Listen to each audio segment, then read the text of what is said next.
Assalamualaikum warahmatullahi wabarakatuh. Nama saya Solehan, PMC 19110051. Di sini saya akan mempresentasikan makalah beserta teman-teman dari kelompok 11. Pengertian evaluasi merupakan langkah penting dalam kegiatan bimbingan dan konseling secara keseluruhan, termasuk pada kegiatan bimbingan dan konseling anak usia dini. Evaluasi kegiatan bimbingan dan konseling untuk anak usia dini adalah segala upaya, tindakan, atau proses untuk menentukan derajat kualitas kemajuan kegiatan yang berkaitan dengan pelaksanaan program bimbingan dan konseling pada kegiatan pendidikan anak usia dini dengan mengacu pada kriteria atau patokan tertentu sesuai dengan bimbingan dan konseling yang dilaksanakan. Tujuan bimbingan dan konseling yaitu dalam keseluruhan kegiatan layanan BK, evaluasi diperlukan untuk memperoleh umpan balik terhadap keefektifan layanan bimbingan dan konseling yang telah dilaksanakan. Dengan informasi ini dapat diketahui sejauh mana derajat keberhasilan kegiatan layanan bimbingan dan konseling dilaksanakan. Sedangkan fungsi bimbingan dan konseling anak usia dini yaitu yang pertama memberikan umpan balik kepada pendidik untuk memperbaiki atau mengembangkan program bimbingan dan konseling. Yang kedua itu memberikan informasi kepada berbagai pihak termasuk orang tua anak tentang perkembangan sikap dan perilaku atau tingkat ketercapainya tugas pengembangan anak agar secara sinergis atau kolaborasi meningkatkan kualitas implementasi program bimbingan dan konseling pendidikan anak usia dini. Terima kasih. Assalamualaikum warahmatullahi wabarakatuh. Perkenalkan, nama saya Weni Aprilia, NPM saya 19110016. Di sini saya akan melanjutkan presentasi dari kawan saya, yaitu aspek evaluasi dalam program bimbingan dan konseling untuk anak usia dini. Pada program bimbingan dan konseling untuk anak usia dini ada dua macam aspek kegiatan evaluasi, yaitu evaluasi proses dan evaluasi hasil. Evaluasi proses dimaksud untuk mengetahui sampai sejauh mana keaktifan layanan bimbingan dan konseling dilihat dari prosesnya, dan yang evaluasi hasil adalah yang dimaksud untuk memperoleh informasi keefektifan bimbingan dan konseling yang dilihat dari hasilnya. Terus itu aspek yang dinilai baik proses maupun hasil antara lain yaitu satu, kesesuaian antara program dengan pelaksanaan. Yang kedua itu ada keterlaksanaan program. Terus yang ketiga itu ada hambatan-hambatan yang dijumpai. Yang keempat itu adalah dampak layanan bimbingan terhadap kegiatan pembelajaran. Yang kelima itu ada proses yang kelima adalah respon anak pendidik, orang tua, dan masyarakat terhadap layanan bimbingan dan konseling yang dilakukan. Dan yang keenam itu ada perubahan kemajuan anak dilihat dari pencapaian tujuan layanan bimbingan dan konseling. Terus ada pencapaian tugas-tugas perkembangan hasil belajar serta pada kehidupan dalam berinteraksi dengan teman-teman lainnya. Terus di sini juga saya akan membacakan tentang sifat evaluasi dalam program bimbingan dan konseling, yaitu adapun sifat evaluasi bimbingan dan konseling lebih bersifat evaluasi dalam proses yang dapat dilakukan dengan cara berikut, yaitu mengamati partisipasi dan aktivitas anak dalam kegiatan layanan bimbingan dan konseling. Terus itu ada mengungkapkan pemahaman anak atas bahan-bahan yang disajikan untuk pemahaman pendalaman atas masalah anak lainnya. Terus itu mengungkapkan kegiatan layanan bagi anak yang perolehan anak sebagai hasil dari partisipasi atau aktivitasnya dalam kegiatan layanan bimbingan dan konseling. Terus itu ada mengungkapkan minat anak tentang perlunya layanan bimbingan dan konseling lebih lanjut. Terus ada yang kelima itu mengamati perkembangan anak dari waktu ke waktu. Terus yang keenam itu mengungkapkan kelancaran proses dan suasana penyelenggaraan kegiatan layanan. Hasil evaluasi bimbingan dan konseling berupa deskripsi tentang aspek-aspek yang dievaluasi seperti partisipasi atau aktivitas dan pemahaman anak. Deskripsi tersebut mencerminkan sejauh mana proses penyelenggaraan layanan diberikan sesuatu yang berharga bagi kemajuan dan perkembangan atau memberikan bahan atau kemudahan anak dalam kegiatan layanan terhadap anak. Sekian presentasi dari saya akhiri. Wassalamualaikum warahmatullahi wabarakatuh. Perkenalkan, nama saya Widya Anggraini, NPM 19110053. Saya di sini akan melanjutkan hasil presentasi, yaitu langkah-langkah evaluasi. Dalam melaksanakan evaluasi program BK, bimbingan dan konseling terhadap langkah-langkah sebagai berikut. Yang pertama, merumuskan masalah. Yang kedua, mengembangkan atau menyusun instrumen pengumpul data. Yang ketiga, mengumpulkan dan menganalisis data. Yang keempat, melakukan tindak lanjut atau follow up. Lalu ada urgensi layanan evaluasi dan tindak lanjut. Layanan evaluasi dan tindak lanjut merupakan layanan untuk mengetahui keberhasilan penanganan yang telah dilakukan pendidik pada anak. Ukuran keberhasilan dapat dilihat dari seberapa jauh perubahan perilaku yang terjadi pada anak. Anak akan sangat dipengaruhi oleh keadaan di saat anak berada, dan setiap anak memiliki kapasitas kemampuan yang berbeda. Layanan evaluasi dan tindak lanjut dilakukan di akhir kegiatan program bimbingan yang direncanakan pendidik. Melalui layanan ini, pendidik dapat menganalisis berbagai sebab ketidakberhasilan program yang telah dilakukan atau direncanakan, serta dapat memberikan perbaikan terhadap proses bimbingan dan konseling yang dilakukan pendidik kepada anak. Sekian yang dapat saya jelaskan. Wassalamualaikum warahmatullahi wabarakatuh. Assalamualaikum warahmatullahi wabarakatuh. Saya Saifullah, NPM 20110001.p.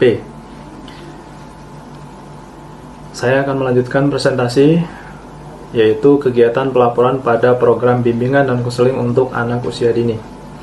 Kegiatan pelaporan dalam kegiatan bimbingan dan konseling untuk anak usia dini merupakan bagian dari kegiatan manajerial yang bertujuan untuk menyampaikan data dan informasi kepada berbagai pihak, khususnya kepada orang tua, mengenai perkembangan dan permasalahan yang telah dicapai oleh anak.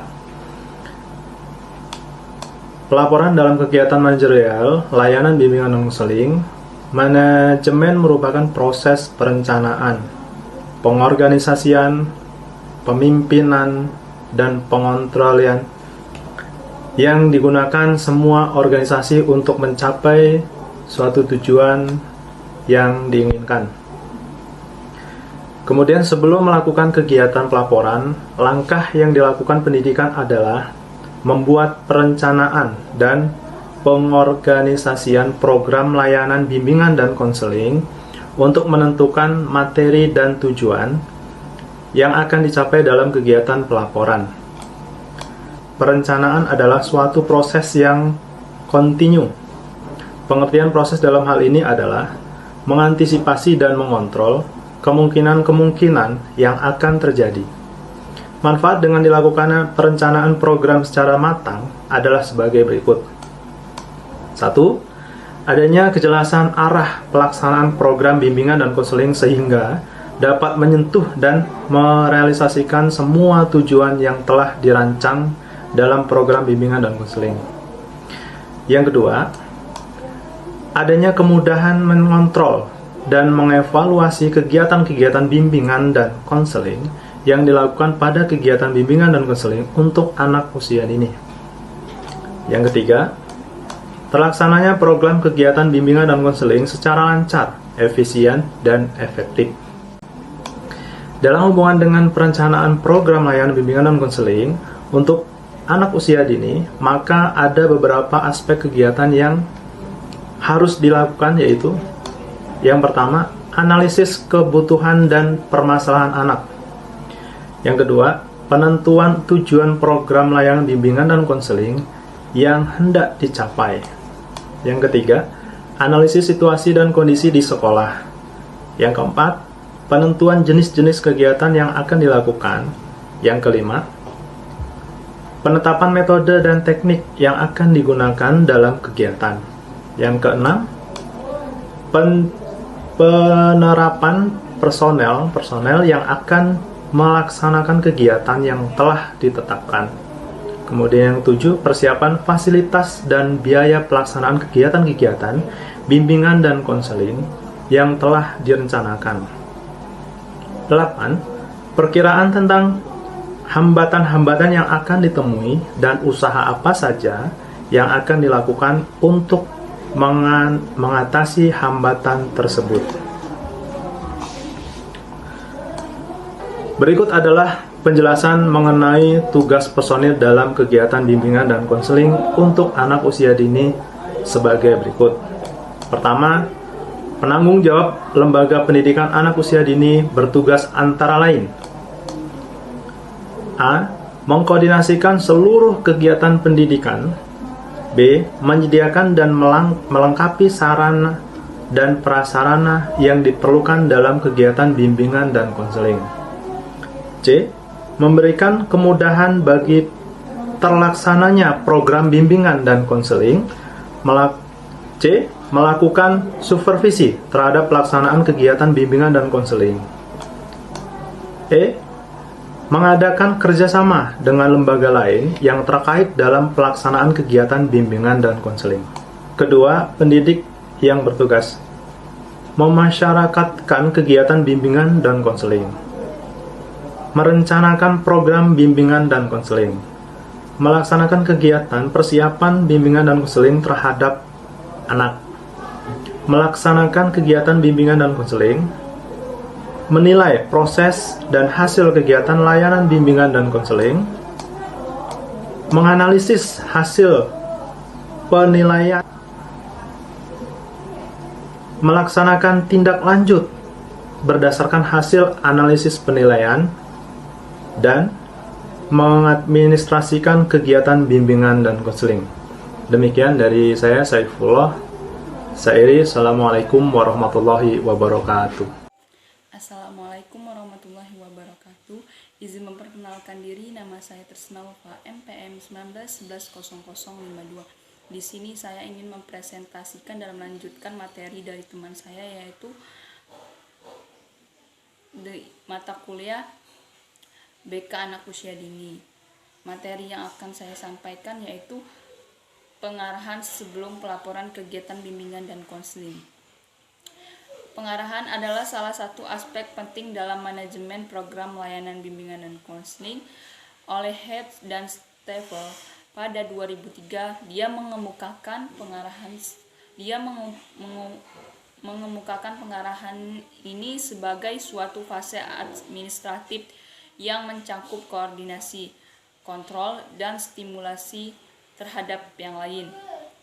Di satu pihak, hal ini ada kalanya dipikirkan sebagai suatu proses dan merupakan suatu fase pemberian komando, dan pada sisi lain merupakan wewenang dalam bertindak atau stimulasi dalam bentuk tanpa komando. Pentingnya pengarahan dalam program bimbingan dan konseling adalah yang pertama, untuk menciptakan suatu koordinasi dan komunikasi dengan seluruh staf bimbingan yang ada. Yang kedua, untuk mendorong staf bimbingan dalam melaksanakan tugas-tugasnya. Yang ketiga, memungkinkan kelancaran dan efektivitas pelaksanaan program yang telah direncanakan. Setelah pengarahan dilakukan, maka kegiatan berikutnya adalah menentukan materi atau bahan yang akan disampaikan pada kegiatan pelajaran dengan menentukan pula siapa yang akan diberi laporan tersebut. Di sini ada substansi pelaporan dalam program bimbingan dan konseling. Manfaat kegiatan pelaporan ini ada untuk anak usia dini, yaitu mengontrol kegiatan-kegiatan para personil bimbingan dan konseling, mengontrol adanya kemungkinan hambatan-hambatan yang ditemui oleh para personil bimbingan dan melaksanakan tugasnya masing-masing, memungkinkan dicarinya jalan keluar terhadap hambatan-hambatan dan permasalahan yang ditemui, memungkinkan terlaksananya program bimbingan dan konseling secara lancar ke arah pencapaian tujuan sebagaimana yang telah ditetapkan, mengetahui gambaran perkembangan dan permasalahan yang dihadapi anak. Di sini ada juga ditinjau dari sisi waktu, pelaporan dapat dilakukan secara berkala atau insidental. Pelaporan berkala dapat dilakukan pelaporan harian, pelaporan mingguan, atau pelaporan bulanan. Yang terakhir ada pelaporan semesteran. Mungkin hanya itu yang dapat saya sampaikan, kurang lebihnya saya mohon maaf. Kepada Allah saya mohon ampun. Saya akhiri. Wassalamualaikum warahmatullahi wabarakatuh.